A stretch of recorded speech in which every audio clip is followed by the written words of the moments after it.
So, first of all, I thank you very much for, giving your precious, valuable time to us, to come and share your insights. So we'll have a long conversation, Dhruv. Let me Sorry, tell you. is this being recorded? Yes. Oh, okay. Oh, I didn't know. yes. And So, first of all, thank you very much. And, welcome, boss. so my first, probably it's not a question. Huh? What drove you to explore so-called the startup system? Why not investing into more mature listed companies? What brought you into startups? Because that's a very risky place. A lot of times people Yeah. tell me, Romit bhai, we don't understand. So what drove you to consider startup as your core interest? Okay, interesting question. First of all, thanks for calling me here. My pleasure. Romit, for about 20 years, I was in the IT industry, and then I became a professor of management at MDI in Gurgaon. Now, when I was a professor, my students and also the alumni, they knew that I had come from industry, and therefore I was not a pure academician. And many of them were either trying to create a startup or had already created one. So they would come to me for advice. Right? We had an open air canteen where we would sit over chai, samosas, and these really make the mind think. Your mental faculties really improve with all this. There, we used to discuss strategies for their startups, marketing strategies, business strategies, how to get funding, etc., etc., etc. And it was a lot of fun, a lot of learning. And then gradually, these guys started asking me, "Sir, since you've advised us, why don't you also put some money into the company?" So I said, "Why not? They were my students. I knew them." I think there is one very, very important thing I must mention. I have been involved with the stock market now from a fairly early age. I would say today it would have become about 45 years. Right? 45 years in investing in the stock market, yes. Right? But if I look at the stock market, and I'll take a simple example of, let's say, Reliance Industries, there is no way I can sit across the table with Mukesh Ambani and say, "Mukesh bhai, what you're doing is not right. This is the strategy I think we should follow." And then we have a debate. I can't do that. I have no access to these guys. It's basically passive investing, entirely passive. Whereas when I invest in these startups, it's my company. I'm an active investor, right? I can actually decide what direction the company takes. I'm involved in, all those ups and downs, all that thinking of what direction to take and so on. And, the other thing so first of all, it's a lot of learning. It's my company. So already I've invested, I think, in about 20, 21 companies, and they're my companies, right? I don't want an exit, although I have got an exit in a few cases. Very interesting, yeah. The plus side of this is that because I can be involved in strategizing and seeing what direction these companies take, I have more confidence that these companies are likely to do well because I have a role to play. Whereas if I were to invest in the stock market, it's passive, it's up to the founder. Right? So it's fun, it's a lot of learning, and because I'm involved, the confidence in the fact that this company could do well because I know what direction to take, that makes a difference. So that's how I got involved. And after that, of course, it just took off because I kept investing even in companies which were in startups, which were not run by my students. So that's been the last, I would say, 20 odd years. But really, a defect, interesting. When you talk about learnings, Dhruv, in fact, as a part of my business also, we are a learning company, right?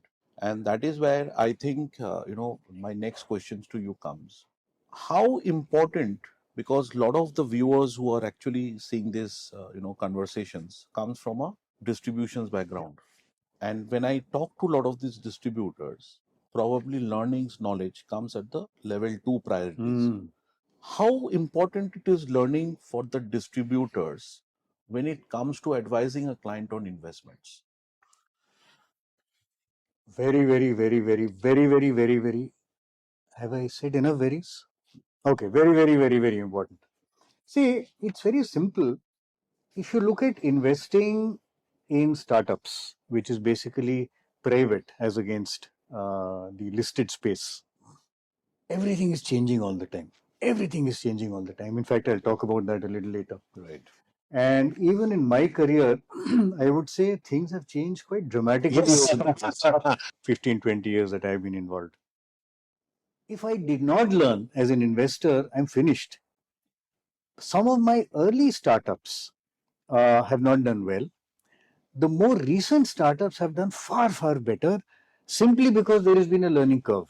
Oh, Now, exactly the same thing applies to a distributor, because the distributor needs to first of all understand what opportunities exist.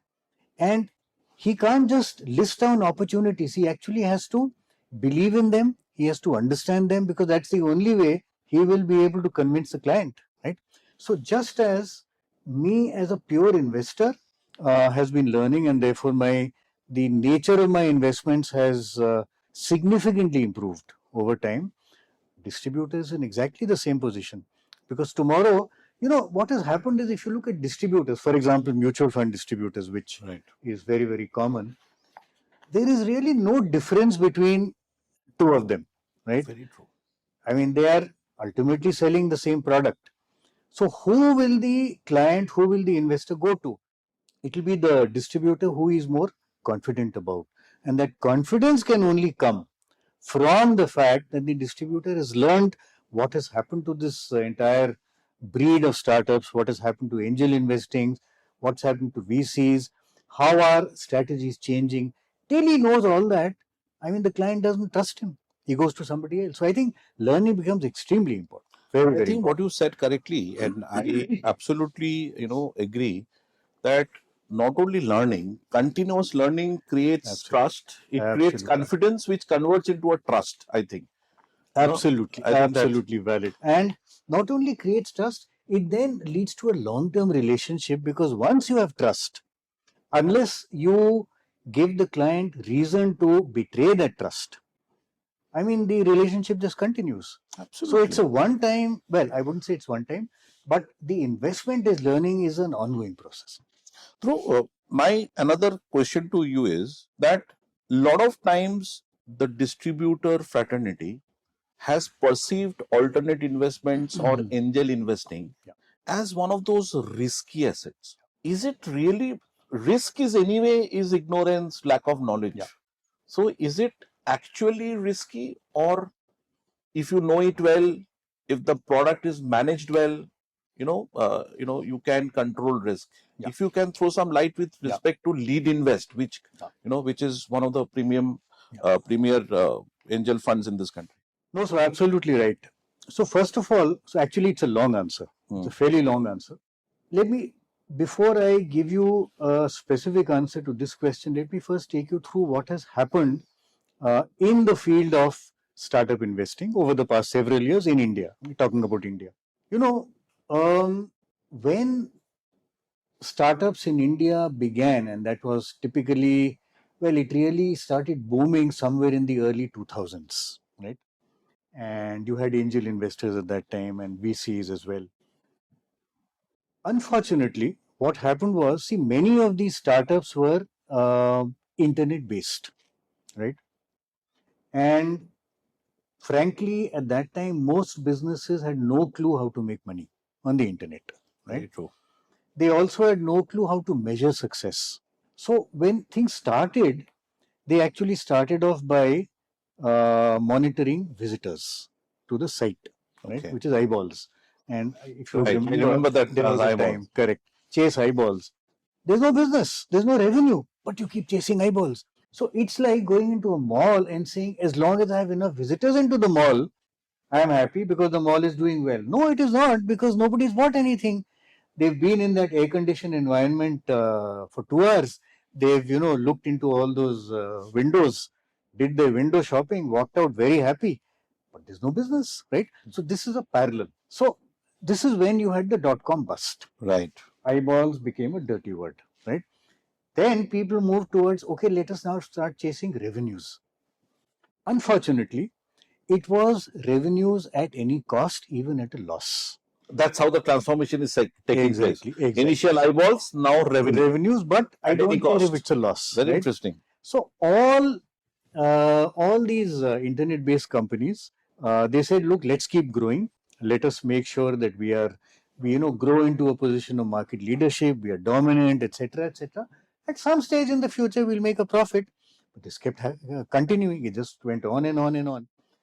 And by the way, investors also said, wonderful. We also want to invest in companies which are which have a dominant position. Therefore, we are happy to invest if you're making a loss, provided you are moving towards, one of the top 3, 4 market leader positions. So that was the next phase, right? As you can imagine, the first phase was extremely risky because there was no business model. Right. Frankly, even the second phase was very risky because while there is revenue, there's no profit. Right. If you look at the stock market, typically you will look at P by E as a measure of valuation. There is no P. Sorry, there's no E. Right. Therefore, what P by E are we talking about? So that was the second phase, and that was almost as risky. Fortunately, what has happened is over the years, both founders and investors have realized that you need genuine businesses, right? This term unicorn was coined. I was supposed to come. So unicorn is valuation of over $1 billion. Right. Unfortunately, if you look at the animal unicorn, it's a mythical animal, right? It doesn't exist. It didn't exist ever. Similarly, these unicorn companies are mythical because the day the investor stops investing, that is the end of the company, because they have no profits. They can't make profits, right? So the problem is, even this was risky. Fortunately, founders, investors alike realize that ultimately it has to be genuine businesses. As the Marwadis would say, dhanda.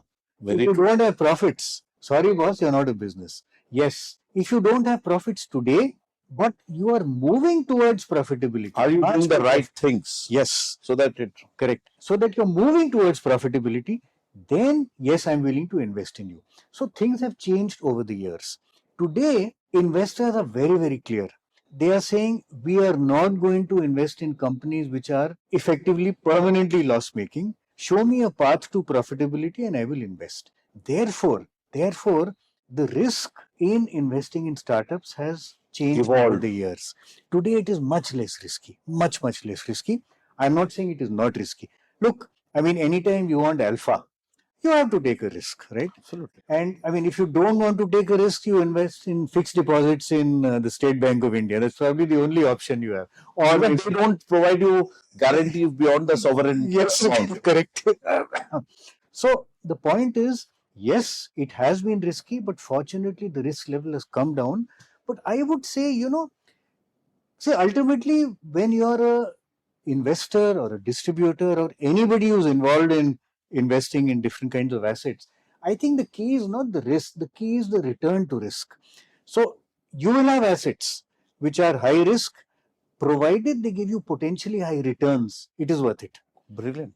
And I think for the distributors who are watching this podcast, this is a great learning that risk also evolves over the period. Yeah. What look risk today may eventually gets controlled and new form of risk will happen. So like market cycle, risk also goes through different cycle. So in fact that brings us to a very interesting Dhruv. I was just coming across this terms called unicorns. We have been hearing a lot about unicorns. Yeah. What is the story behind these unicorns? Yeah. So interesting. I mentioned the fact that unicorns, which is companies, startups which are valued at over $1 billion, are predominantly loss making, right? Fortunately, there are a few such companies, a few such unicorns, where the founders have decided, no, we will run genuine businesses. We will be profitable, right? And I have tried to coin a term for that, and I call them earnicons, which is unicorns that earn money. Wow. Right? This So is that earn a brilliant. profit, right? And I'm hoping that at some stage, when my grandchildren are older, this earnicons will become a popular term. I think Dhruv, the way you have explained us that all those unicorns itself by this time now it should be I Yeah. think the reference. People So somebody referred me this book and I started reading it because I have some interest around startup investing. So I came across in one of your book. I think you have got 3 books, right? Correct. Yeah, actually I have 7 books, but on the subject of startups, I have 3. Yes. So one of the terms which attracted me, and I think for the distributors who are seeing this is very important for you because you ask a lot of times a question that is there any framework to identify Yeah. a good startups, and that's where this particular I think discussion is going to be relevant. though you have used a framework, there are two, one is perfect and one is persistent. Yes. So if you Yes. can throw some light, because Yes. distributors will understand that startup investing is not only an emotional Yeah. game, biased game, there is a proper Absolutely. investment process around it. Absolutely. So I will share, let me talk about this one. If you look at the stock market, there have been all kinds of frameworks that have come up, whether it is from Warren Buffett or whoever, right? And it's a highly researched kind of field. Whereas in the field of startups, there little bits and pieces of know-how. Number one. Number two, I think the important thing is that investing in startups is a inherently or was inherently a risky process. Although the risk has come down, it is still there. Although it's still a bit of a risky process. Therefore, it is very important to have a framework which you can use to evaluate a startup to figure out whether it is likely to become successful or not. Right? Obviously, there's no guarantee, and there can't be a guarantee. Even God can't do that. But at least the chances of the startup becoming successful is higher. So, since I've been mentoring a fairly large number of startups, and I've invested in some of them, I used all these to try and create this framework. And at Lead Invest, so we are part of Lead Invest, we use this framework to evaluate startups that we invest in. And I'll briefly share what this framework means. So the framework is called persistent, right? And I'll explain each of these terms. If you start, each of these letters in the framework persistent stands for something. So P stands for problem. Are you solving a problem for somebody? If you're not, you don't have a business. Very simple, right? E is, do you have an earnings model? If you don't, if the guy is not willing to pay you for solving that problem, again, you don't have a business. You're running a charity, correct? Okay, I'll come to R later. The first S in persistent is, what is the size of the market? Because if you don't have a large enough market size, then at some stage the startup will start stagnating. And the very important thing is that if it stagnates, you can still be running a viable, profitable business, but you will not get an exit because the next investor will not be willing to come in and buy your shares. Very good, very Right. true. So therefore, size of the market has to be large so that there is enough opportunity to grow. The second S in persistent is scalability. And scalability, actually, the meaning of the term has changed over the years. But I mean, if you want, I can talk about that later. Sure. So size of the market tells you how big the market is. Scalability tells you your business model, can it really grow and take advantage of that large market size. So these are two entirely different Are you things. scalable? Yes. One is what is the market, two is what is your business model, right? So scalability.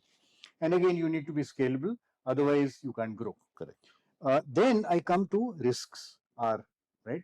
And obviously every business will have risks of all kinds, right? You have the risk of, for example, if you are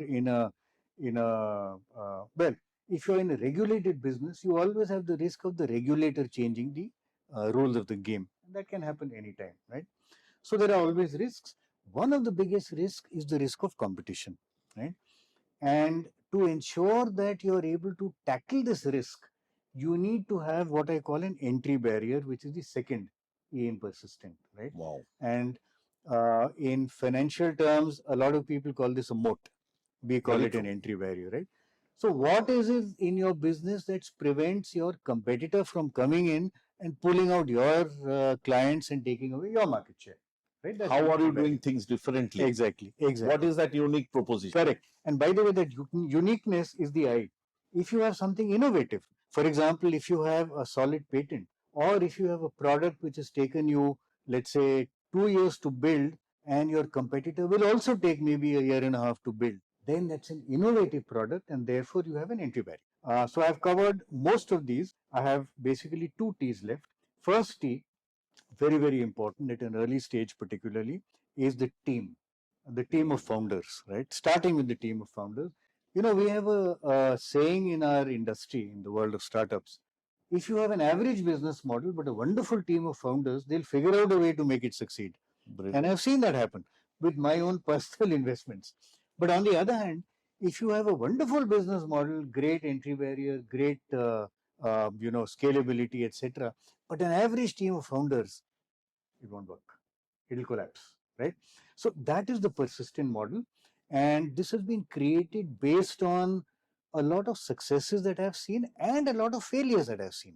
And by the way, I think the important issue therefore is, the distributors also need to understand this model so that they can figure out which. So by the way, I must tell you, other investors also would be using something similar. Although the terms would be different, Very although the true. concept is the same. Right, right. I mean, in place of, let's say, entry barrier, they will use the term moat, which More. is fine, Absolutely. which Which is means the fine. same thing, means the same thing. Right. So I think it is very, very important for the distributor to understand who is using an appropriate framework, whatever that is. It could be persistent, could be something else. Who is using an appropriate framework, so therefore they increase the chances of their investments doing well and therefore reduce the risk. So when they are to invest in a fund, an AIF, right? Who is the AIF who is using a scientific framework which is based on, whatever, the past research and so on, and who is going more by gut feel, right? Very So true. I think that is why it is very, very important for the distributor. And you talked about learning. That's why the distributor needs to keep learning, and this is what they need to share with the clients. In fact, Dhruv, I absolutely, resonates to what you are saying, and especially for distributors, this is a great learning that, a lot of you as a distributions, and this is my opinion, or you can say my insight, that as a distributor, managing clients is about bringing up a child. When a client is onboarded, it's like a newborn baby. Yeah. And as you create wealth for the client, he's also growing up, and some point of time you have to understand that your baby does not drink only milk with you, because when he goes out and meets the industry or meets his friends, he is also Yes. drinking something else. So Yeah. investors also like that. Yeah. When you keep creating wealth, you have to expose them with investment ideas, not only restricted to mutual funds or any other conventional assets. So you have to start focusing on these kind of funds, angel funds from lead invest, and start. And for that you need knowledge, and that is why this persistent framework has been so relevant. Any fund which has a 10-factor screening can only reduce risk to a great extent. In fact, coming back to you, Dhruv, because since this video is a learning video, a lot Yeah. of distributors sometimes, they also It's want to. also learning for me. Yeah. So thank you so much. So, Dhruv, I came across another term which was perfect. Yeah. You know, uh, so is there any difference between Yeah. persistence and perfect? Yeah. So I'll pick that up.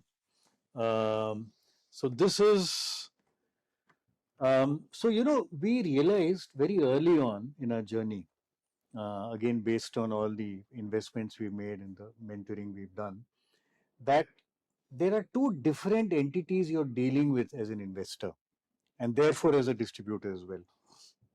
One is the business, and two is the founders of the business, right? So what we are saying is, to ensure success, or to ensure is the wrong word, to increase the probability of success, the business should ideally be persistent, right? But at the same time, the founders should have what I call the perfect attitude, right? And this perfect attitude is there described in this book, the Ernicons. It is also described in my, by the way, persistent framework is described in my first book, which I had written along with Sushanto Mitra, who's the founder and CEO of Lead Invest.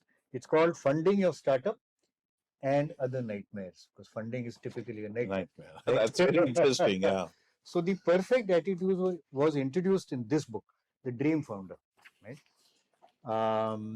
So just to explain, I must also tell you that the perfect attitude was put together jointly. Well, I did it, but I had a lot of help and support from Sanjeev Bikhchandani, who's the founder of InfoEdge. A great guy, real great guy, legend, probably the father of, the startup world in India. And we together put down this model and I'll just share this model with you guys. So the perfect attitude is something which the founder ideally needs to have to be able to ensure that he can lead the business to success. Yes, the business model also has to be persistent, but the founder has to have these. So what do these mean? So P stands for persevering. Oh, You can't give up. You can't give up, right? I mean, I have seen founders who have taken some major founders of market leading companies today who have taken about 7 years, right, to fine tune their business model. Till then, they had no idea where the hell they were going. oh, And these are some seven of the years. giants in the industry, right? Oh, And today, they are absolute market leaders in their field, 70% market share, right? And I have many such examples. So, you have to be persevering. You cannot give up. You just cannot give up. You know, the one person I've again learned a lot from is Deep Kalra, the founder of Make My Trip. He says there are two things he says, and both of which I think are very, very important for any founder. One is he says just hang in there. Hang in there, keep trying different things. Hopefully something will work out. That is one. The second thing he says is most startups fail, and this is very important. Most startups fail because the founder gave up too early, right? And that's a phenomenal statement, right? From a phenomenal guy statement. who is a Absolutely. market leader again, right? Yeah. So persevering, keep on at it, right? Number two is ethical, 100% ethical. You cannot, you know, there is no other way to You be. cannot trade off. There's no concept of being non-ethical. You have to be ethical. Otherwise, how does your client trust you? How does the investor trust you? How does the partner trust you? How does the distributor? Anybody? You have to be ethical, right? Number three is responsible. R for responsible, right? And responsibility essentially means two things broadly. You can't say, "Was you made a mistake? You made a mistake. You made a mistake." No, I made a mistake. I have seen, these market leading founders. They made big blunders. For example, there was one founder. He took his company to the US, but it was a major mistake because the environment in India was so different from the environment in the US that it didn't succeed. And he accepted the blame. He said, "Look, my mistake. I took the company there. I'm not blaming any of my, product managers or whatever, right? That's one part of responsibility. But when something goes right, who gets the credit? The team, right? Very true. All that is part of responsibility, right? So that's number three, responsible. Number four is F for flexible. You have to be flexible. You have to keep changing your business model. I have personally invested in a company which it was in the education space, right? And it actually had physical centers where education in certain fields was being imparted. Then COVID hit, and obviously when COVID hit, kids could not come to these education centers. So therefore, they had no choice. They had to move online. And once they moved online, they tried, I think, some 8 or 9 different fields in which to look at education. Nothing worked, but they were flexible. They kept trying, they kept trying, they kept trying. Again, going back to persevering, right? And finally, they hit upon something very, very interesting, which is they got into online training on public speaking for kids. And that boomed. Because, in school, uh, typically parents would like the kid to do well, Very true. but doing well means getting good marks. However, that is not enough. In life, you need to be able to speak to a crowd, you need to be able to sell yourself, you need to be able to sell your product. So public speaking for kids, and it suddenly boomed. Why? Because these guys were totally persevering and they were flexible. They kept changing their or pivoting their business model, right? So that's the F in the word perfect. E is interesting, willing to do everything. There is one startup that we invested in, which was into consumer products. Mm-hmm. Actually, a different kind of sweet, Mm. right? And when they started, this guy, um, he was selling through kirana shops. He also had online sales, but he was selling through these grocery outlets, kirana shops. And this guy said, "I am going to start without a sales team. I will personally go and sell to each kirana shop, because then, number one, I will learn, I will figure out what the feedback from the owner is, I will figure out how to sell to him, and therefore tomorrow I can train my guys. Wow. Right? So willing to do everything. This is not below my dignity. Right? After all, it's my business. It's my I business. own it. Even today, some of these market leaders which I've spoken about in this book, there are some customer calls that they handle personally. In fact, I've seen, I can relate to this. I mean, recently, there was a news, where, it is available on public domain that uh, one of the largest food delivery system owner, he actually was delivering, Yes. orders, Yes. wearing, Yes. company's T-shirt, Correct. and just to understand, Yes. how what was the entire experience in the Correct. process. Correct. Does that company has any gaps? Yes. Is the company doing something which is not required? Correct. And he had actually done that, Correct. and he, not that on the peak time of the day, but also in the late night. Yes. And he realized how rude sometimes the other side was, and therefore Yes. what his people had to face. Yes, I can relate that. Yes. So I'll just complete this Yeah, perfect please. attitude. So this one is very obvious, customer oriented. I mean, ultimately your business is your customer. If you're not customer oriented, boss, forget it. It doesn't make sense.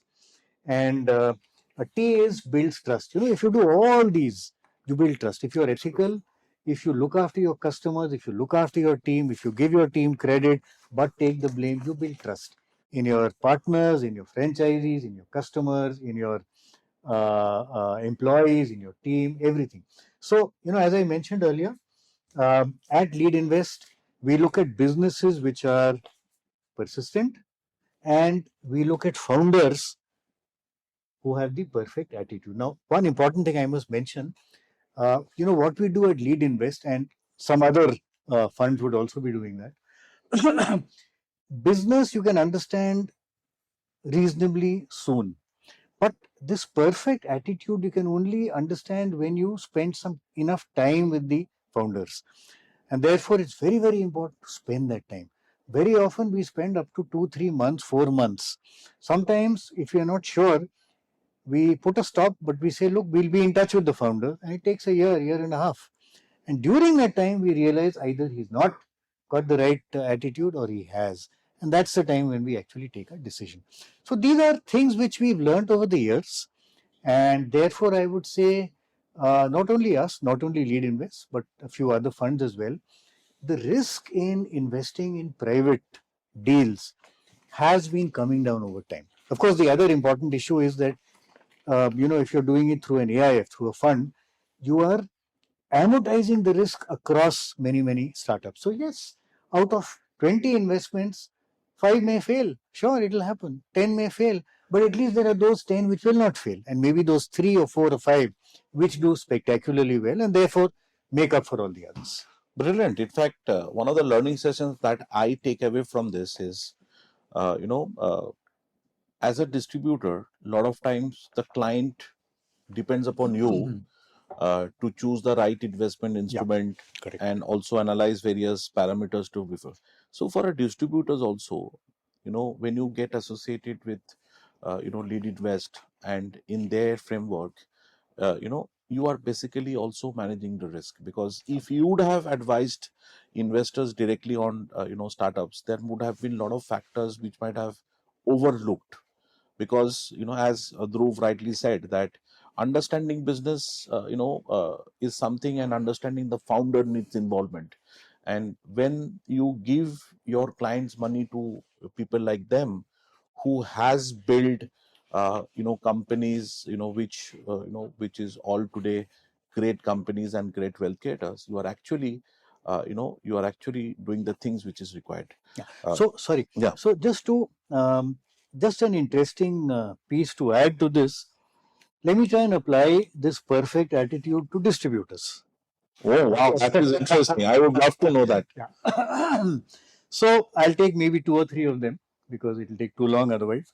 So for example, ethical is obviously, there is no question about it, because ultimately, you're not making a one-off sale.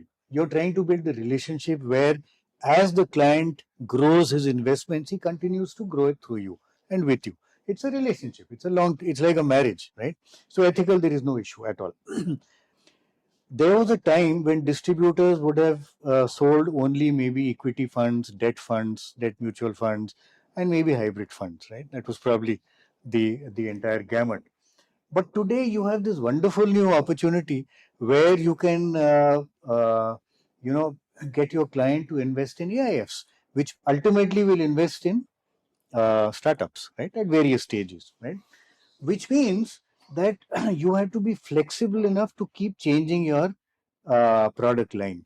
You cannot say, look, I am a mutual fund distributor. I don't All do I know anything is else. correct.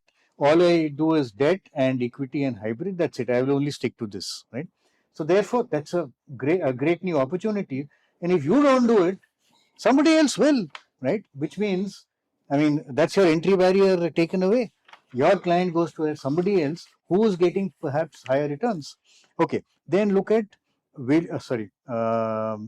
responsible.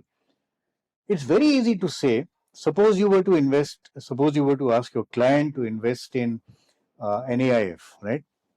Which is investing in startups. Let's say category one or maybe even Lead category two. invest fund, Lead invest, for example, right? next gen fund. But you don't really, uh, let's say if that investment tanks and your clients lose money, you cannot point a finger at the fund manager and say he was wrong. Sure, maybe he was wrong, but ultimately the client will look at you. Why did you recommend this fund? Which is why you need to understand what each fund is doing. You need to understand whether or not they are following some kind of framework like the two which I have talked about, persistent and perfect. So you are in a position where you take responsibility for the recommendation that you made to the client, And right? that's where I think a very important, insight for the distributors is that you can only take responsible when you are spending money on knowledge, Yes, educations, and learnings. And absolutely, that's where, absolutely. at AFM India, we continuously continue to, we do this kind of, knowledge seminars and knowledge talks where it is not a normal podcast that you see. All these that you have seen over the last, during this course would give you a lot of insights to become a good and are responsible advisors. Dhruv, sorry, you're saying Sorry, something. one Yes. last thing. Because you are So by the continuing way, that. if you're doing all this, you build trust in your clients. Client trusts you, which is why, and that's the only way to make it a long-term relationship. So this perfect attitude doesn't only apply to founders. It also applies to distributors. By the way, it probably applies to everything, including a marriage. And maybe we could talk about this separately. Absolutely, we'll do that. In fact, again, since this is a classroom discussions on, startup investing, a lot of times I have heard distributors saying that angel investing or startup investing is for the rich people or maybe ultra rich people. Is Yeah. that true, or is it that something that needs to be changed? The perspective needs to be changed. I think two things have happened, Romit. Multiple things, but I'll highlight two of them. If you go back, let's say 20 years in time or 25 years in time, the early part of the century, Hmm. and I'm talking about India. Yes, at that time, angel investing was super rich guys, right? You will have guys like Shiv Nadar and Nandan Nilekani and all Who these. created India? Who Correct, created correct, modern India? correct. And Azim Premji and co, right? Anand Mahindra and co. And they would typically invest, if a startup wanted investment of, let's say, 1 crore, right? It's very easy for Shiv Nadar to put in that 1 crore of Azim Premji or any of them. Over time, what has happened is that angel networks started coming up. Hmm. All right. And angel networks have democratized this process. Hmm. So now the individual angel investor does not need to put in 1 crore into a company. He can put in maybe 2.5, 3 lakhs because you have 20 other guys, or maybe 40 or 50 or 100 other guys who will put in similar amounts. And the total of all this comes out to 1 crore or 2 crores or Whatever. 2.5 crores. So this whole business of angel networks has democratized the process. Number one. And I have in fact seen, as part of our journey in Lead Invest, middle level salaried executives happily investing because all they had to do for any one company was invest maybe 2.5 to 3 lakhs, right? I'm a professor. I was a professor. I've retired now, and therefore I had a professor salary. And a professor salary is nowhere. There's no way in hell can I become an UHNI or an HNI. I've been investing. I've been invested in about 20 companies. So that is one. Secondly, uh, what has also happened subsequently is, see, each of these old, these super rich people, like the Shivnadars of the world, they had advisors to advise them, right? Really? Correct. They had advisors, they had chartered accountant, they had lawyers, Very etc. true. The common man, I'm talking to the common man now, does not have these advisors. So who are his advisors? Right? And for this case, lead In invest. this case, Lead Invest. Very true. So Lead Invest and similar organizations, they become the advisors. They pick and choose companies based on the frameworks which I have mentioned. He has to comply with SEBI regulations. So, for example, SEBI may say, look, you have to invest X amount, X lakhs over so many years, and those regulations may change over time. Obviously, those are rules of the land, and those you have to follow. that. So that is okay. But the investment you're making in any one company is very small. So, for example, today 25 lakhs commitment over the years is all you need to make, right? And that's in category one, Right. that one fund. So lead invest, the next gen fund, which is the product that we or Dhruv is mentioning, is a registered SEBI category 1 AIF, which is an angel fund. So you can search at Libby. We'll also share the link in the description box. So just to So basically, I mean, if you're looking at 50 crores, obviously you need UHNIs. But if you're looking at 25 lakhs over time, I mean, today salaries are phenomenal. Small time businessmen, small time professionals, doctors, lawyers, all of them have been investing through us. And Dhruv, what I understood, a lot of the distributors who are watching this, you'd have a lot of your investors who actually comes from where Dhruv comes from, who is, as he said, he's a professor. Not that every professor is conservative, and not that every professors cannot have that, outlook of only thing. So don't restrict your imaginations to your, to yourself. Start speaking about angel investing to the clients. Maybe you are losing out an opportunity if you don't speak.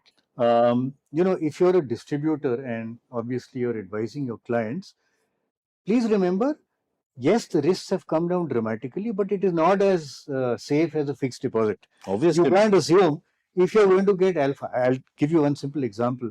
One company which I invested in, I invested in this company in January 2020, which means just before COVID. So this is now 6 years, right? In 6 years, the valuation of the company has gone from 10 crores to I think about 700 crores in 6 years, right? Oh. Now, these are the kinds of opportunities you have. Obviously, there are risks. So there are some companies whose valuation would have dramatically fallen. So nowhere, you have to be very clear. You have to advise your clients, don't put all your eggs into this basket. This is something very important, because it's a risky asset. It's like every other 5 asset. to 10% of asset allocation. Yes, in this kind of funds makes sense. Very exactly.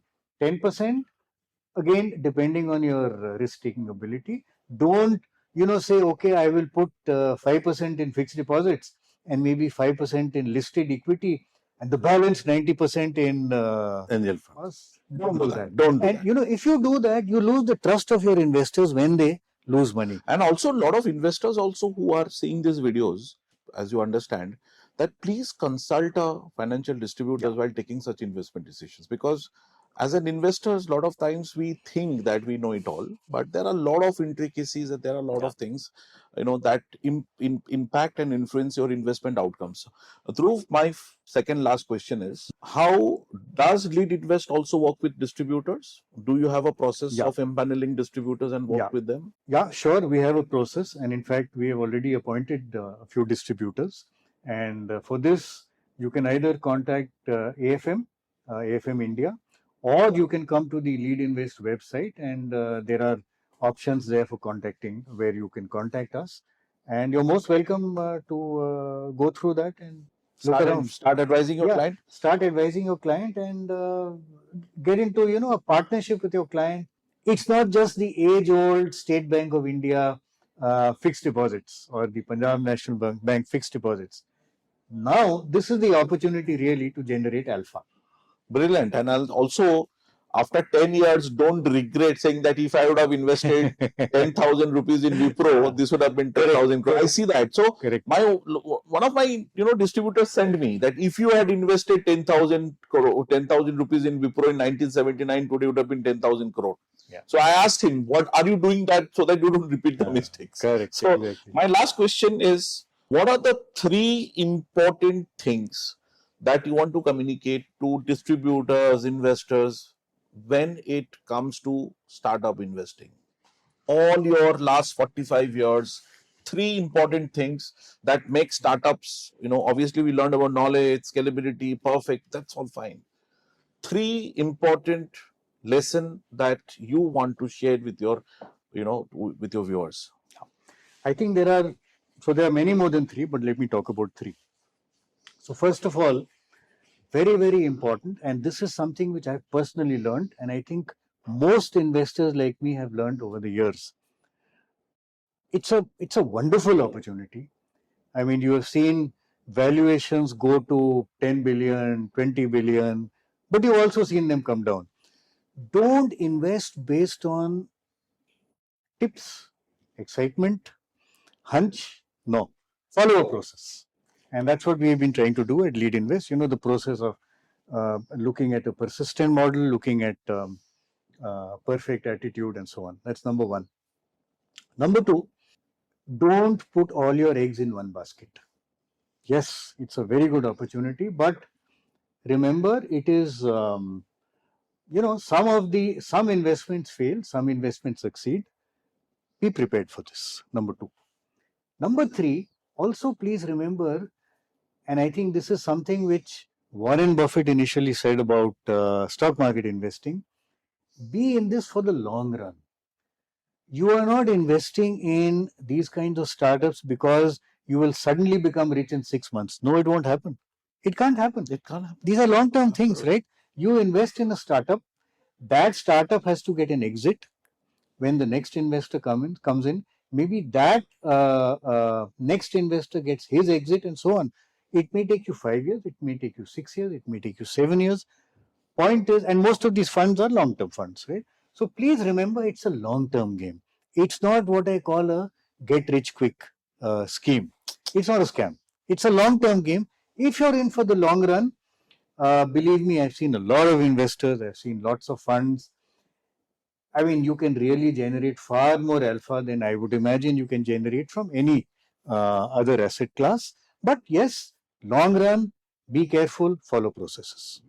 Brilliant, Dhruv. And as we come to the end of this, wonderful discussions, so let me also, tell you something that we are designing a masterclass on angel investing with Dhruv, and it is a paid program. So, once the module is ready, we will share with you. It will be around 3 hours of complete understanding the startups, angel investing, because the culture of alternative investing is building up big time. There is a lot of news around alternative investment funds. Your client do receive those informations. You cannot afford to remain backseated. So, we will soon design a programs with Dhruv, where it's purely a angel investing or startup investing. B, you are an investor. B, you are a financial distributor. These programs will be for everybody. So thank you very much, Dhruv. Once again, it was a pleasure meeting you. Great. Thank you so much. I think, all of us has learned a lot of things. So have I. And thank you so much. So at AFM India, we keeps on doing this kind of events and, talk shows. Not to just have a casual conversations, but also learn through casual conversation, because we do not get to meet people like them who have seen how modern India has evolved over the periods. Some great person said, the day you stop learning, you're dead. Yeah. Charlie Munger. Okay. So of course, he's also dead now. So thank you very much all for viewing this, and I'm sure you would be looking forward to many such conversations where the only purpose is to empower you, educate you, and enlighten you. Thank you so much. Wish you all the best. Great. Thank you. Great. Thanks Super. so much.